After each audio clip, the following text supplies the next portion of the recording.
શું તમે મકાન, દુકાન કે ઘર અથવા તો ઓફિસ અથવા ગોડાઉન તમે જો ભાડે આપેલું હોય તો તમારે પોલીસને આટલી વિગતો જણાવવી ખાસ જરૂરી છે. હવે કમિશનર શ્રી દ્વારા એક જાહેરનામું બહાર પાડવામાં આવ્યું છે અને એમાં એક ફોર્મેટ મુજબ તમારી પાસેથી જે તમે મકાન માલિક છો અથવા તો દુકાન માલિક છો અથવા તમારું પોતાનું ગોડાઉન છે અને તમે કોઈ થર્ડ પાર્ટીને એટલે કે અન્ય કોઈ વ્યક્તિને એને તમે ભાડે આપ્યું છે, તો આ જે ફોર્મેટ અમદાવાદ શહેર કમિશનર દ્વારા જણાવવામાં આવ્યું છે એ જાહેરનામા મુજબ અહીંયા ઉપર હું ફોર્મેટ મૂકી રહ્યો છું.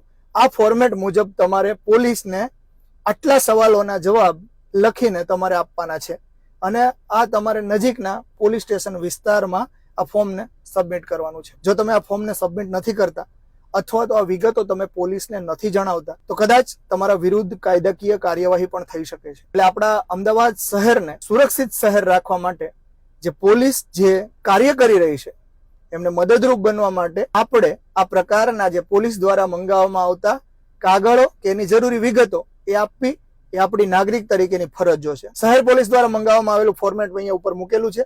જો તમે ઘર, દુકાન, ઓફિસ કે ગોડાઉન ભાડે આપ્યું હોય તો આ ફોર્મેટ મુજબ લખાણ લખી અને તમારે નજીકના પોલીસ સ્ટેશન વિસ્તારમાં જમા કરી દેવાનું છે.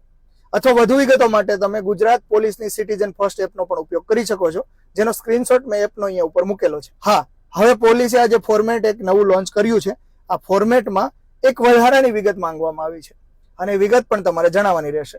એ વિગત એવા પ્રકારની છે કે તમે કોઈને મકાન ભાડે આપ્યું છે તો એ જે ભાડુઆત છે એ તમારી પાસે કોના થ્રુ આવ્યો હતો? તમારા કોઈ સગા સંબંધી દ્વારા તમે મકાન આપેલું છે અથવા તો તમે કોઈ બ્રોકર દ્વારા મકાન આપવામાં આવેલું છે, કોઈ દલાલ કે એજન્ટ દ્વારા, તો એ વિગતો પણ તમારા ફોર્મમાં જણાવવી જરૂરી છે.